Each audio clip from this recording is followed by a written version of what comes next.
Hi, my name is Ahmed. I come from the glorious country of Iraq, and I'm a born Muslim. My problem is that I practiced Islam when I was... Brother, first we'll request questions from the non-Muslims. Once all the questions from non-Muslims are over, inshallah we'll give you a chance. Yeah, but I'm telling you my problem, Ali. But you said you're Ahmed and you're a born Muslim. I am born Muslim. But now are you a Muslim or not? I'm agnostic. Oh, so now you have left the religion of Islam. Yeah, I'm confused. Okay, fine. If you have left the religion of Islam, you can ask the question, brother. Okay.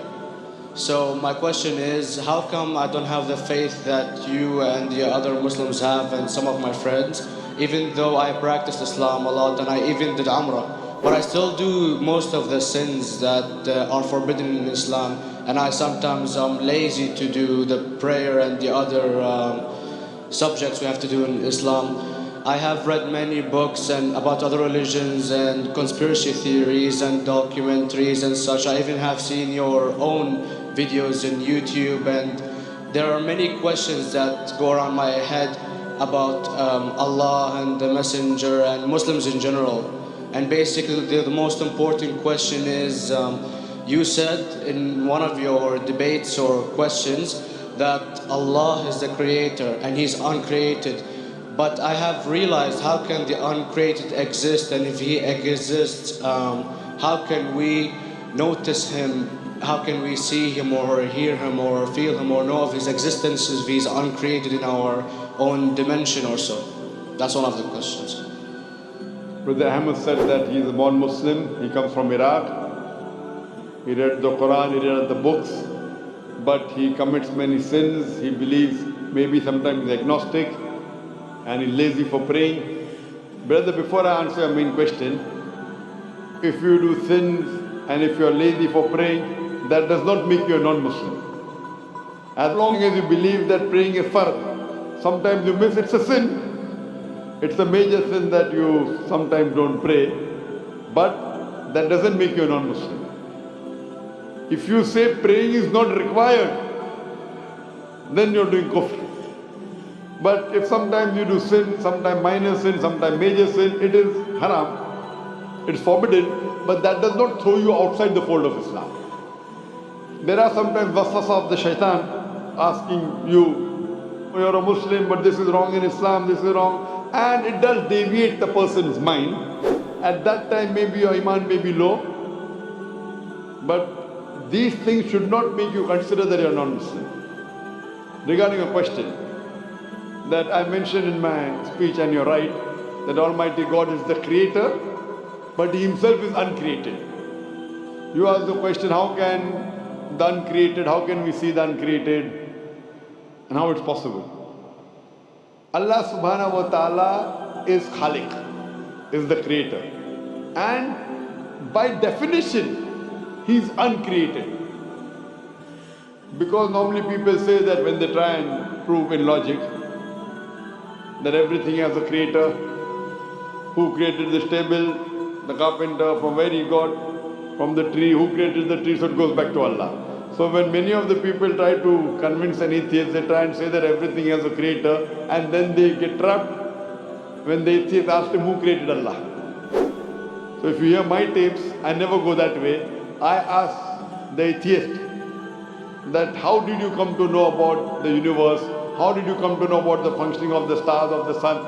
And he says, and goes back, that the creator. So it's the vice versa. So if you know how to deal with logic, you don't trip over this problem with the atheist trap, the Muslims or the believers, by saying who created Allah. By definition, Allah is uncreated. And if you ask the question who created Allah, if you have heard my tapes, I give the reply, that suppose the person comes and says that my brother John. Yeah, I know, I saw that, I heard that's funny, but I mean, how does he exist if he's uncreated? Not that is Allah. Yeah. That's the difference between you and Allah. How does He exist mean? He was existing. He doesn't have a beginning. You and I have a beginning, that's human being. So that's the difference between us and Allah. You can't say that Allah has to be like us. If Allah is like you and me, why should we worship Him? I see, but have you heard of the phenomenon, the Big Brother, used by various orders and political agendas to control the people and such by implementing it into multiple gods, and then later on it became a monotheistic religions all over the world to make it easier for Big the Brother, people sorry, to... I've never heard of the religion Big Brother. It's not a religion, it's like a theory, an idea, basically. For What does it example, say? yes? What does this idea say? What does it say? Is that when you have a big brother, it's easier for you to live life. When you have someone watching you the whole time, understanding you the whole time, protecting you the whole time, being with you the whole time, and you can't talk to him, although he never talks to you back, maybe in your dreams, due to your mind and such, it's easier for you to live. While a human who does not have a big brother and is not easily controlled into doing so and is having complete freedom is a danger for the major ruling powers and such. What does this say? I don't understand. Big Brother may be the Big Brother may not be the... What does it have to do with Islam and God? What does it have to do? Because basically Allah is watching you the whole time. So you want to say that Allah is like a Big Brother? Indeed, you use him for your protection so you won't be scared. You know what I mean? See, this is the hypothesis. Hypothesis. If you have heard, how do I convince an atheist? If you have heard my answer, that you said that you're agnostic, you're atheist. Yeah. So first thing I do to an atheist is I congratulate him. What? I congratulate him. Have you heard my answer of atheist? Yeah, you congratulate them and stuff. But I haven't seen your debates with the atheist. I just saw your answers on some questions. Fine, so you haven't seen the answer of atheist? No, but I've seen your debate with David William Campbell. And that's William Campbell is not an atheist. Yeah. Now when an atheist tells me he does not believe in God like your theory of Big Brother, yeah. And if you believe in that theory, I will ask you, first thing I do to the atheist, I congratulate him. You know why? Yeah, because they think and they don't follow what their parent does and such stuff like that. No. I congratulate him because he is not doing blind belief. The other people are doing blind belief. He is a Christian because father is a Christian. He is a Hindu because father is a Hindu. Most of the Muslims are Muslim because father is a Muslim. He is thinking. He says there is no God. He has said the first part of the Islamic Shahada, La ilaha. The reason I congratulate him is because he has said the first part of the Islamic Shahada, Islamic Creed, La ilaha. The only thing I have to do is illallah, which I shall do inshallah. So if you have heard my answer, an atheist becomes an atheist because he believes in science, he believes in logic. Or I ask him that if an equipment is bought in front of him, which no one in the world has ever seen, and if the question is asked, that who will be the first person who will be able to tell you the mechanism of this new equipment? What is the answer? Of course he's going to tell you the producer or the maker of this equipment. Creator, producer, maker. So when we ask him questions that how did this universe come into existence, he will talk about the Big Bang.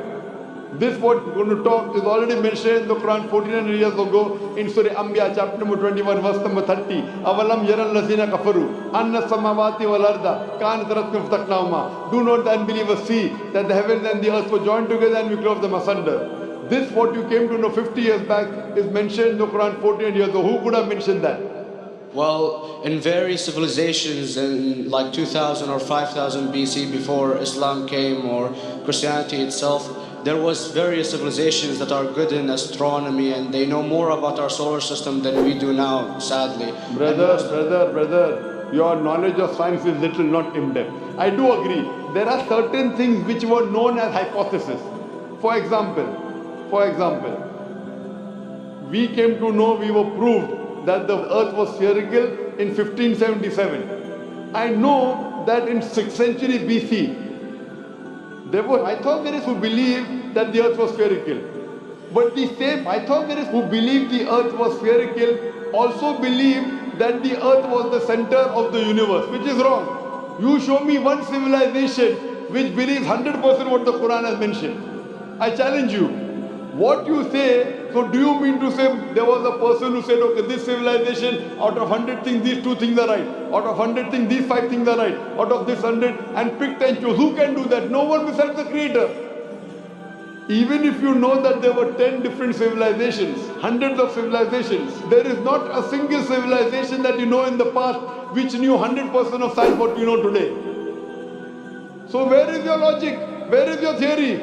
I do know that certain things were hypotheses which were proved later on, but there is not a single civilization which knows everything what is mentioned in the Quran. So the answer goes back to the original question, who could have collected this in the Quran? Someone 1400 years back, could he do and say, okay, out of these 100 things, these 3 are right, out of these 100 things, these 2 are right, out of this, it's not possible. Mathematically, it's not possible. Well, you never gave the idea of extraterrestrials or so. I mean, knowledge is power, and... Brother, I'm asking a simple question. We are not come here to have a debate. Yeah. I'm asking you a question, point out a single civilization, you're asking something else. Yeah. We are not here to discuss, you can come in the room and discuss. You ask a question, I'm giving you the answer. You gave about old civilization. I told you you're right, but out of 100 things, 98 they were wrong. So I'm asking you, who could have mentioned this in the Quran? You're talking something else now. Yeah, well, I'm asking a simple question, 2 plus 2 equals how much? You're saying, I'm telling you 3 multiplied by 3 is how much? I'm asking a name, you're telling that where do you live? Yeah, I'm asking a simple question, name me a single civilization which has everything what was mentioned in the Quran. Do you know of any or not? Yes or no? Well, not everything, of course. Even not 10%. Why? Babylon knows of most of the planets and such. Planet is not the only thing mentioned in the Quran. There are 1,000 things mentioned in the Quran. To say what 1,000 things are mentioned in the Quran, 10% would be equal to 100 things. Did Babylonian civilization knew about 100 things mentioned in the Quran? No, because they you don't cannot. have the They knew 5 or 6 things. In percentage wise, very small. So, of course. Who can be the author of the Quran besides the creator to know what is right, what is wrong? Today science has established the hypothesis mentioned by Babylonian so many centuries back is today proven. So these were hypotheses in the past, which out of them many have been rejected, some have been accepted. So to collect all which is 100% correct has to be from the creator and no one else. Hope that answers the question.